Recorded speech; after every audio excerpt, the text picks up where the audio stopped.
Patiala house, मतलब एक Punjabi house hold होता है, जॉइंट फैमिली होती है जो यूके में रहते हैं, साउथ हॉल में लंदन में. Follows this character Gattu. Gattu wants to become a cricketer but he gives up on his dream because बाबूजी is like तू गोरों के लिए नहीं खेलेगा.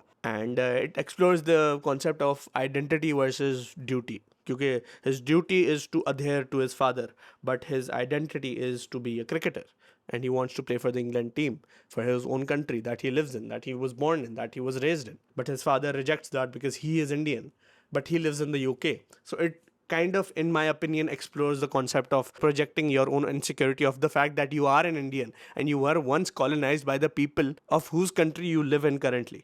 तो Gattu wants to become a cricketer, लेकिन एक ज़माने में खेलता था, बाबूजी को पता चल गया कि इंग्लैंड के लिए खेलता है, बाबूजी गुस्सा हो गए, कहा कि कभी भी नहीं खेलेगा, अगर तू खेला तो मैं मर जाऊंगा. और फिर वो उसके मौत के खौफ से उसका बेटा कभी क्रिकेट नहीं खेलता. उसको फिर England team offers him to be selected again, but he rejects that selection. His cousins get to know whom he lives with again because it's a joint family. जो भी cousins हैं उन सब के भी choices are dependent on whether बाऊजी allows them to do so or not. जो बाऊजी का बड़ा बेटा है उसकी बीवी है, उसका एक बच्चा है. उसकी बीवी अपने husband को, जो कि बड़ा बेटा है घर का, उसको कहती है कि तुम जो है हेल्प नहीं करो बाऊजी की, गट्टू एक सर्वेंट काफ़ी है घर का.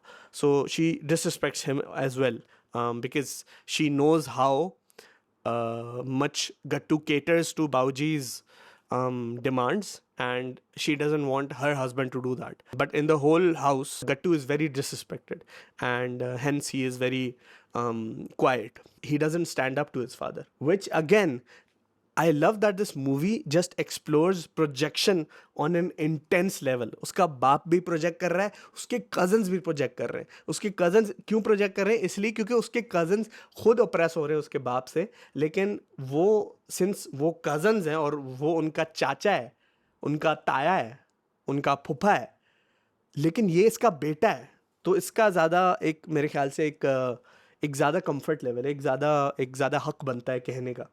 तो इसीलिए देर लाइक कि यार ये क्यों नहीं कह रहा, हम तो कह ही नहीं सकते क्योंकि हमारा ताया है, लेकिन ये भी नहीं कह रहा, ये तो इसका बेटा है. लेकिन the way it explores projection is because I mean वो कौन सा खड़े हो रहे हैं, वो कौन सा स्टैंड अप कर रहे हैं. If they look at on an empathetic level they'd understand that अगर दूर के रिश्तेदार तक इस बाऊजी का इतना इम्पैक्ट है कि उसके डिसीजंस पूरी फैमिली के डिसीजंस कंट्रोल कर रहे हैं, तो इमीडिएट फैमिली पे कितना इसका कंट्रोल होगा. जैसे एक बंदा है उसमें जो शेफ़ बनना चाहता है, लेकिन वो जलेबियाँ तलता है और उसको शेफ़ बनना है, लेकिन बाबूजी अलाउ नहीं करते उसको शेफ़ बनने के लिए, क्योंकि उसको पता है अगर शेफ़ के नाम बोलेगा मतलब गोरों के साथ काम करेगा और गोरों के साथ काम करना मना है, इवन दो वो रहते ही यूके एनीवेज. जैसे एक नीस होती है या बगैर उसकी इजाज़त से किसी इंडियन से उसकी शादी फिक्स करवा देते हैं, लेकिन वो गोरा उसको बॉयफ्रेंड होता है, वो भी उसको पता है बाबूजी अलाउ नहीं करेंगे क्योंकि गोरा है वो, लेकिन सब गट्टू को ब्लेम करते हैं क्योंकि वो प्रोजेक्ट कर रहे हैं अपनी incapability of standing up to Bauji. ये जो जिसको अपॉर्चुनिटी मिली है to play in the England cricket team, he is not even doing that. Gattu was a very quiet guy and he struggled with self-respect, choosing oneself. That is what he struggled with. कोई भी कुछ भी कहता था वो बस चुपचाप सुन लेता था और he would never stand up to them because he knew that that would create conflict. And Gattu hates conflict because conflict means that बाऊजी नाराज होंगे and eventually बाऊजी क्या हार्ट अटैक हो जाएगा, वो मर जाएंगे. तो it's like he doesn't do anything. He doesn't want any sort of conflict. And since it's a joint family household, it suppresses individuality. No one is able to be themselves. They're just puppets of Bauji. लेकिन वो खुद में नहीं देख पा रहे क्योंकि Gattu is like a mirror to them. A mirror with a filter on to them. The filter is the fact that एक तो he is offered position by the England Cricket Board. Second, he is the direct son of Bauji. They see him with more authority than they themselves have. Because वो थोड़ा formal relationship होता है अगर आपका direct बाप नहीं है.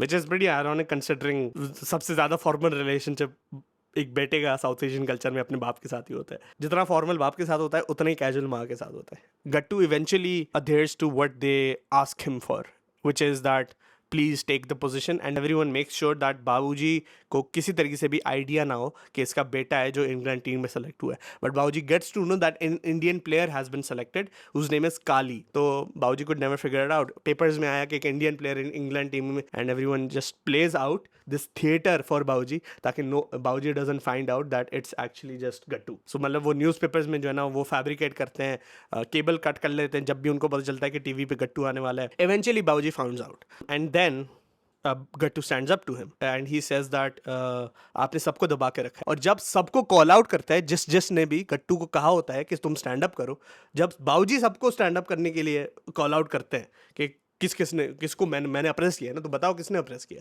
किसको अप्रेस किया मैंने, no one stands up. And that's when it really shows that they were after all just projecting. That's when Gattu realises it too. मुझे ये कमजोर समझ रहे थे, जबकि असल कमजोर ये खुद है। वो मुझ में अपनी कमजोरी उनको नजर आ रही थी, लेकिन I need to stand up not only for myself but for them too. He was just like यार आपने दबा के रखा है इनको, लेकिन किसी और ने ये रियलाइज नहीं किया गट्टू के बारे में। Gattu had to realise this on his own. To break a generational trauma pattern, there needs to be one person that just holds space for themselves and recognizes the faults in the generation they come from. If they don't, everyone else gets affected because of that, which I find very unfortunate. मुझे बस गुस्सा है मेरे ख्याल से इस बात पे आ रहा था कि कोई भी उसका साथ नहीं दे रहा था जब वो खुद स्ट्रगल कर रहा था। कोई भी देखना ही नहीं चाह रहा था कि वो स्ट्रगल कर रहा है। वो तो एक्चुअली में उसका पार्ट बन रहे थे उसके स्ट्रगल का। Even after standing up to Bauji, even after doing what they asked me to do, फिर भी ये मेरे साथ नहीं है। तो अब मेरे अलावा मेरे साथ कोई भी नहीं है। And that is eventually what made everyone be in support of Gattu. How we behave towards other people are really affected by how our father was to us. And how we treat ourselves is really affected by how our mothers were to us. अगर हमें अपनी माँ से बड़ा affection मिलता है तो हम अपने आप की तरफ बहुत लविंग होते हैं। लेकिन अगर माँ हमारी एब्सेंट होती है, स्ट्रेस में रहती है, बहुत ज़्यादा anxious, we see a mirror in our mothers and we see a hero in our father. And it explores that concept very well because throughout this movie इसकी माँ का barely कोई डायलॉग था, और गट्टू भी खुद भी चुप रहता है, उसका बड़ा भाई भी चुप रहता है। कब उसके barely बहुत ही कम बोलता है जब भी बाऊजी अराउंड होते हैं, और उसकी माँ भी कुछ नहीं बोलती। जब भी कुछ बोलने लगती भी है, बाऊजी just goes like and she goes quiet। एक माँ का रोल एक बच्चे की ज़िंदगी में कैसा होता है, about how they see themselves। ना उसका बड़ा भाई ना वो खुद could stand up to Babuji because her mother never did. Her mother was always quiet, so they were also quiet. They didn't see their mother respect herself. Since Babuji was very crude and very angry and very aggressive man, the way Gattu kind of treated people who hurt his own ego was very similar to Babuji. मतलब छोटी छोटी बातों पे snap करना। If they had the opportunity to be rude towards someone that have less authority to them, they would take that chance and be rude to them, just like how Baoji would be rude to everyone, his wife, his nieces, his nephews, his son, his children, the police, everyone. So yeah, that Patiala House is a really good movie.